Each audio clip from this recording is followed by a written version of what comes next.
2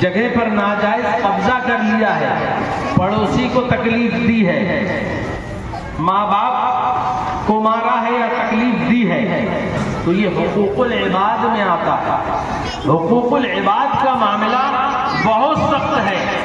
اللہ تبارک و تعالی حقوق العباد ہرگز نہ معاف فرمائے گا جب تک کہ بندہ اپنے حقوق معاف نہ کر دے، اور وہ بندہ معاف تب کرے گا جس کا حق مارا ہے ہم نے، اس سے معافی تلافی کر لے یا اس کو اس کا حق دے دیں اور اس کے بعد کہیں بھیا معاف کر دے۔ کسی کو گالی بکا ہے، اس سے معافی تلافی کر لے، وہ معاف کر دے، تب معاف ہوں گے، ورنہ اللہ کے رسول صلی اللہ علیہ وسلم ارشاد فرماتے ہیں اپنے صحابہ کرام سے، اے میرے پیارے صحابیوں بتاؤ تم میں سے سب سے بڑا مفلس اور غریب آدمی کون ہے؟ صحابہ کرام نے عرض کیا یا رسول اللہ صلی اللہ علیہ وسلم، ہم میں سے غریب وہ ہے جس کے پاس کوئی ساز و سامان نہیں ہے، جس کے پاس مال نہیں ہے۔ پھر اللہ کے رسول ارشاد فرماتے ہیں کہ حقیقت میں غریب اور مسکین اور مفلس آدمی وہ ہے جو اس حال میں بروز محشر آئے کہ اس کے پاس نیکیاں نہ ہوں، اور اگر نیکیاں ہوں بھی تو اس حال میں آئے کہ روزے لے کر کے آئے، نماز لے کر کے آئے، زکوٰۃ لے کر کے آئے، حج لے کر کے آئے، لیکن وہ مفلس کب ہوگا؟ مان لیجیے حج کیا ہے، زکوٰۃ دیا ہے، فطرہ دیا ہے، نمازیں پڑھی ہے، روزے رکھے ہیں، لیکن ماں باپ کو ستایا ہے، پڑوسی کو تکلیف دی ہے، ناحق کسی کا خون کیا ہے، کسی کو گالی بکی ہے، کسی کو مارا پیٹا ہے، تو جو ہے جب تک وہ کسی کو مارا پیٹا ہے تو اس حال میں آئے گا کہ اس کے پاس سب کچھ ہوں گے، نیکیاں بھی ہوں گے، لیکن یہ حقوق العباد میں وہ گرفتار ہوگا۔ جب وہ حقوق العباد میں گرفتار ہوگا تو اس کی نیکیاں ان بندوں میں تقسیم کر دی جائیں گی، ان لوگوں میں تقسیم کر دی جائیں گی، بانٹ دی جائیں گی جس کو اس نے تکلیف دی ہوگی، کسی کی جس کو تکلیف دی ہوگی اور جس کو مارا ہوگا، جس کو گالی بکی ہوگی، ان کو جو ہے تقسیم کر دی جائیں گی اس کی نیکیاں، اور یہ ایسی کنڈیشن میں آئے گا کہ اب اس کے پاس کوئی نیکی نہ بچے گی۔ یعنی آیا تو تھا نماز لے کر کے، روزہ لے کر کے، حج لے کر کے، زکوٰۃ لے کر کے، لیکن اب اس کی کنڈیشن یہ ہو گئی، اب چونکہ وہ حقوق العباد میں وہ گرفتار تھا، اب اس کی کنڈیشن یہ ہو گئی، وہ انصاف ہو گیا، ان بندوں کو جس کا اس نے حق مارا تھا ان کو دے دیا گیا، اس کی نیکیاں دے دی گئی، تو اب یہ بالکل فری ہو گیا، اس کے پاس کچھ بھی نہیں بچا۔ حقیقت میں مفلس اور غریب آدمی وہی ہے۔ پتہ یہ چلا کہ دنیا میں ہمیں کسی کا حق نہیں مارنا چاہیے، کسی پر تہمت نہیں لگانی چاہیے، کسی کو گالی نہیں بکنا چاہیے، کسی پر بیجا جو ہے کسی کی زمین کو نہیں ہڑپنا چاہیے، حتیٰ کہ جو ہے تمام نیک کام آپ کرتے جائیں لیکن بندوں کے حق کو نہیں مارے، ورنہ بروز محشر تمہاری نیکیاں ان بندوں کو دے دی جائیں گی اور تم اس حال میں پہنچو گے کہ تمہارے پاس کوئی بھی نیکیاں نہ ہوں گی، آخر کار تمہارا ٹھکانہ جہنم ہوگا۔ اس لیے کسی کو گالی نہیں بکنا، کسی کو کے اوپر تہمت نہیں لگانا، کسی کا مال نہیں ہڑپنا ہے، کسی کو مارنا نہیں، کسی کو تکلیف نہیں دینا۔ یہ اسلام کی تعلیمات ہے، یہ اسلام کی تعلیمات ہے، ان تعلیمات پر ہمیں عمل کرنا چاہیے۔ ہم آج مسلمان ہونے کا دعویٰ کرتے ہیں، سنی مسلمان ہونے کا دعویٰ کرتے ہیں، لیکن اگر ہم ان چیزوں میں مبتلا ہیں، اگر ان چیزوں میں ہم گرفتار ہیں تو یقیناً آپ سنیت کو بدنام کر رہے ہیں، آپ اسلام کو اور مسلمانوں کو بدنام کر رہے ہیں۔ ہمیں ہونا تو یہ چاہیے کہ ہم جس طرف سے جائیں لوگ یہ کہیں یہ مسلمان جا رہا ہے، یہ نبی کا دیوانہ جا رہا ہے، یہ نبی کا ماننے والا جا رہا ہے، یہ اسلام کا پیروکار جا رہا ہے، یہ کبھی جھوٹ نہیں بولتا، یہ کبھی کسی کو ستاتا نہیں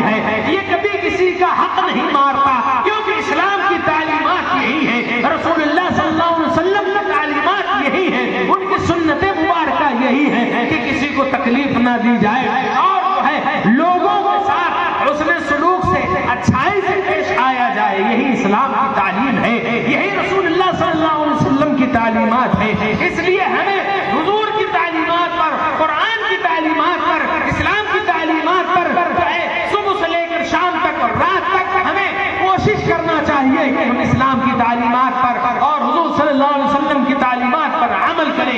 یقیناً جس بندے نے صبح سے لے کر شام تک اور شام سے لے کر صبح تک یہ اسی طرح سے اس کا دن اور رات گزرتے چلے گئے اور اس کے دل میں غرور، گھمنڈ، تکبر نہ آیا اور اپنے سے کسی کو ذلیل نہ سمجھا، تو یقیناً اس کا ٹھکانہ جنت ہے۔ بہت سے لوگ ہوتے ہیں نا، کچھ لوگ اگر نماز 2-4 ٹائم کی پابندی سے پڑھنے لگے تو جو نہیں پڑھتا اس کو بڑی حقارت کی نظر سے دیکھتے ہیں۔ ایسا ہوتا ہے نا، ایسا نہیں کرنا، ایسا نہیں کرنا چاہیے۔ آپ جانتے ہو، ہم جانتے ہیں، سنتے بھی کہ اللہ دلوں کے حالات کو، راز کو جانتا ہے۔ بولو بے شک، سبحان اللہ، اس میں کوئی شک و شبہ نہیں۔ ہمارے دل میں کیا ہے یہ اللہ سے پوشیدہ یا چھپا ہوا نہیں ہے۔ اور کون بندہ کتنی نیکیاں کر رہا ہے اور کون سی نیکی، ایک نیکی اللہ کو پسند آ گئی ہے کہ اللہ تبارک و تعالیٰ اسی ایک نیکی کی وجہ سے اس بندے کو بخش دے۔ اس لیے کسی کو حقارت کی نظر سے نہ دیکھو۔ ہاں تنبیہ کیجئے، نماز نہیں پڑھتا کوئی تو اس کو نماز کے لیے ترغیب دیجئے کہ چلو نماز پڑھنے چلو۔ روزہ نہیں رکھتا تو اس کو روزہ رکھنے کی ترغیب دیجئے۔ زکوٰۃ نہیں دیتا تو اس کے زکوٰۃ ادا کرنے کے فائدے بتائیے، فطرہ ادا کرنے کے فائدے بتائیے، اور حج نہیں کرتا ہے تو حج کرنے کے فائدے اس کو بتائیے۔ اور جب آپ فائدے بتائیں گے یقیناً بندے کا دل دھیرے دھیرے اپنے رب کی طرف سے اس کا لگاؤ ہونے لگے گا، تو وہ نماز بھی پڑھے گا، روزہ بھی رکھے گا، حج بھی کرے گا، زکوٰۃ بھی ادا کرے گا۔ بات سمجھ رہے ہیں نا؟ تو کسی کو ذلیل کر کے یہ کام نہیں کرنا، بلکہ خوش دلی سے کیجیے اور کسی کو حقیر یا ذلیل نہ سمجھیے، کسی کو حقیر یا ذلیل نہ سمجھیے، بلکہ نعرہ تکبیر، نعرہ تکبیر، نعرہ رسالت، نعرہ رسالت، مفتی عارف نعیمی صاحب قبلہ، مفتی عارف نعیمی صاحب قبلہ، ذکر شہدائے کربلا، ذکر شہدائے کربلا، نعرہ تکبیر، نعرہ رسالت۔ سبحان اللہ، ماشاء اللہ۔ ایک دو پہ رکھ دے۔ حضرت علامہ مولانا حافظ قاری مفتی عارف نعیمی صاحب، خطیب و امام اجمیری جامع مسجد جلوہ فروز ہوئے، آپ انہیں ان کے رخ زیبا کی زیارت کیجیے۔ ماشاءاللہ حافظ بھی ہیں، عالم بھی ہیں، مفتی بھی ہیں، امام بھی ہیں اور خوبصورت بھی ہیں۔ سبحان اللہ۔ اللہ کے رسول صلی اللہ علیہ وسلم ارشاد فرماتے ہیں کہ جس نے کسی عالم کو دیکھا گویا اس نے مجھے دیکھا۔ بولو اللہ۔ جس نے کسی عالم سے مصافحہ کیا گویا اس نے مجھ سے مصافحہ کیا۔ سبحان اللہ، بہت بڑی بات ہے، یہ ہلکی بات نہیں ہے۔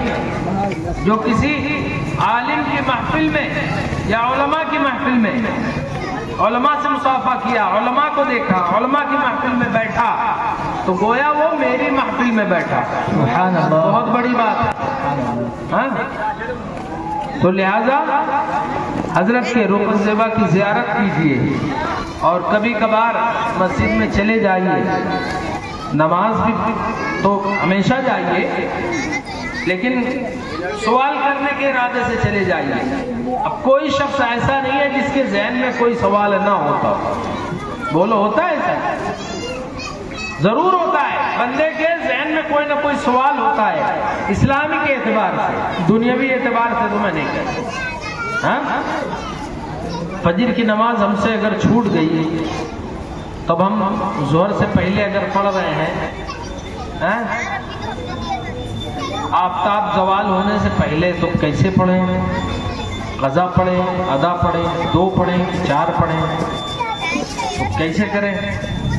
تو چلے جائیے کبھی حضرت سے پوچھ لیجیے کہ حضرت ہماری نماز قضا ہو گئی تھی، یا یہ نہ پوچھیے، یہ نہ کہیے کہ ہماری نماز قضا ہو گئی، بلکہ یہ پوچھیے کہ اگر کسی کی نماز قضا ہو گئی ہے فجر کی، تو وہ 10 بجے پڑھنا چاہتا ہے، تو وہ کس طرح سے پڑھے، کیسے پڑھے، اور ظہر میں پڑھنا ہے تو کس طرح سے پڑھے، کیسے پڑھے، کیا پڑھے؟ بات سمجھ میں آ رہی ہے؟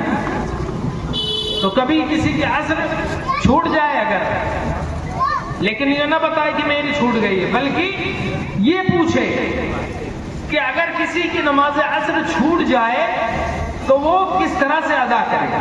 چلے جائیے امام صاحب کے پاس، بے شک کسی کو عقیقہ کروانا ہے، اب کیسے کروائیں؟ غلط طرح کی رواج لوگوں میں عام ہے، تو جس کا کہتے ہیں معاذ اللہ، میں نہیں کہہ رہا ہوں، یہ ان لوگوں کی باتیں بتا رہا ہوں کہ اگر کسی کا عقیقہ نہیں ہوا ہے تو کہتے ہیں اس کی قربانی وہ کر ہی نہیں سکتا۔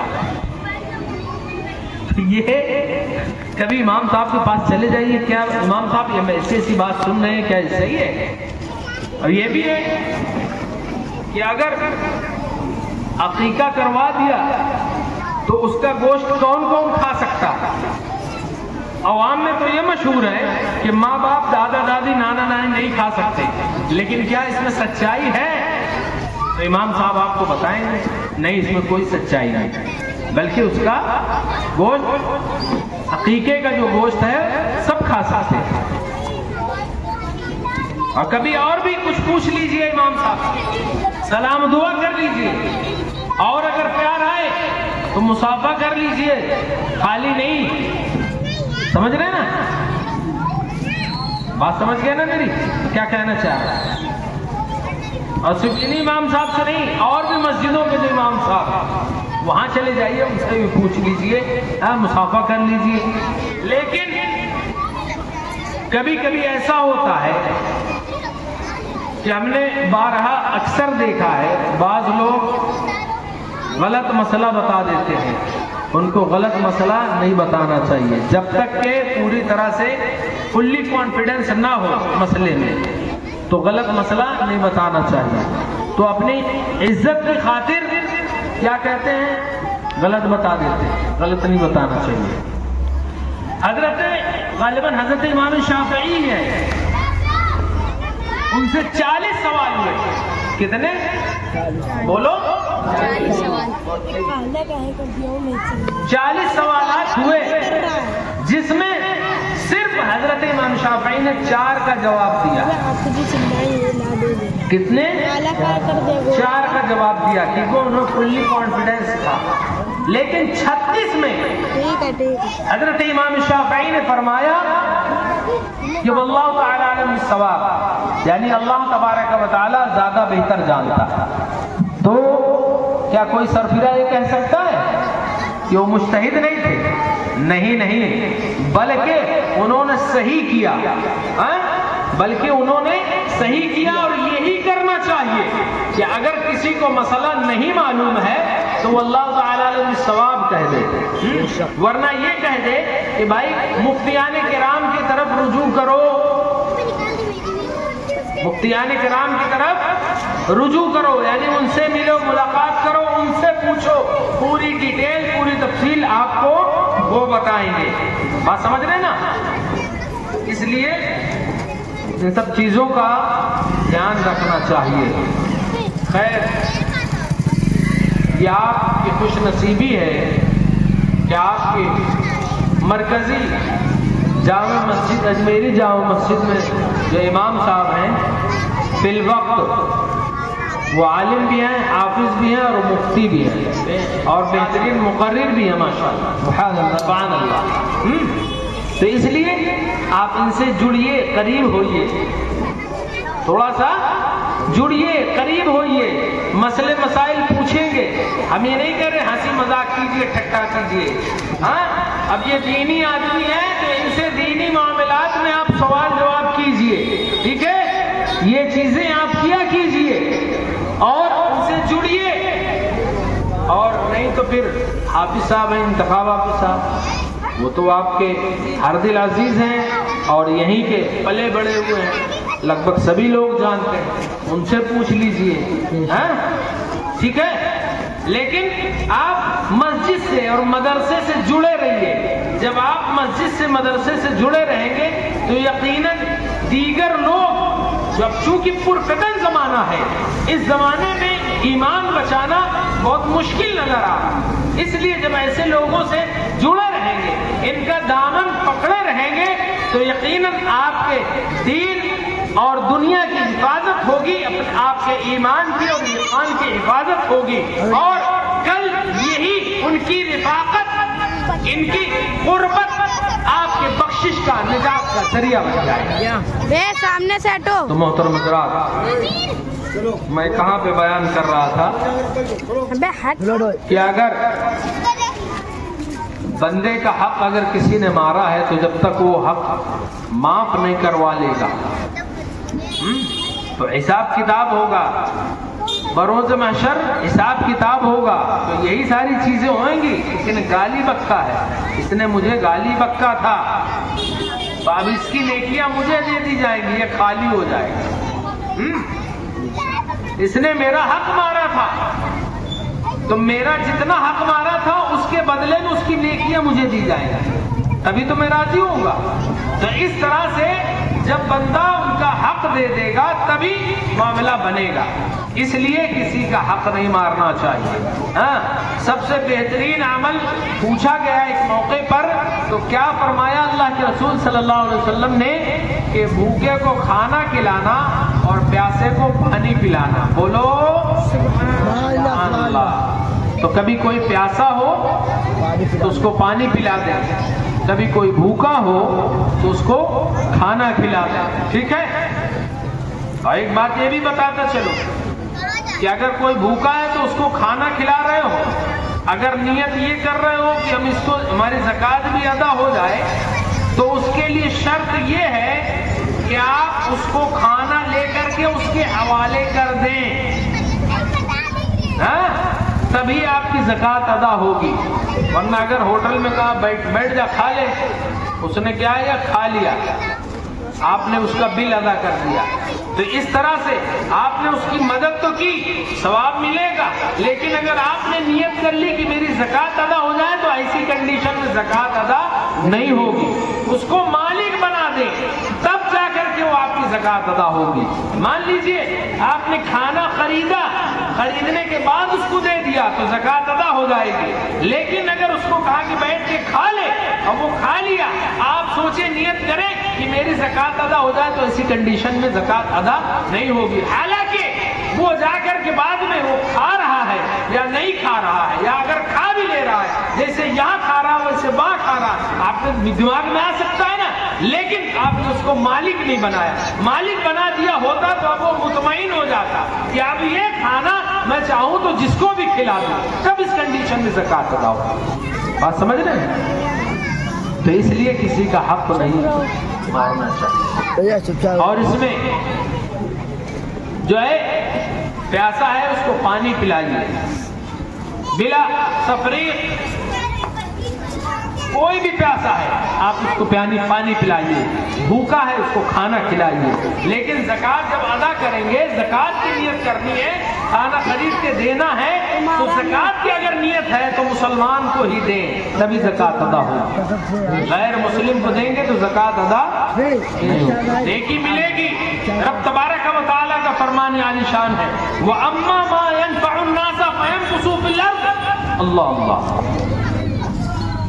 کہ لوگوں کے ساتھ اچھائی سے پیش آؤ، وَأَمَّا مَا يَنْفَعُ النَّاسَ، لوگوں کو فائدہ پہنچاؤ، فَيَمْكُثُ فِي الْأَرْضِ، تو زمین پہ پھیل جاؤ گے، یعنی تمہارا کاروبار ہے تو کاروبار پھیل جائے گا۔ اس میں کوئی مذہب کی تفریق نہیں ہے کہ خالی مسلمانوں کو کھلاؤ، نہیں، بلکہ غیر مسلموں کو کھلاؤ، جو بھوکا ہے اس کو کھلاؤ۔ لیکن اگر زکوٰۃ کا معاملہ ہے، جو ضروری ہے، واجبات کا معاملہ ہے، وہ اگر آپ کو دینا ہے تب تو آپ کو مسلمان کو ہی دینا پڑے گا۔ لیکن اگر آپ کی نیت یہ ہے کہ اللہ تبارک و تعالی ہمیں جو ہے اس کا صلہ دے، یا جو ہے قرآن کی اس آیت کے مطابق اس کا مصداق ہم بن جائیں، تو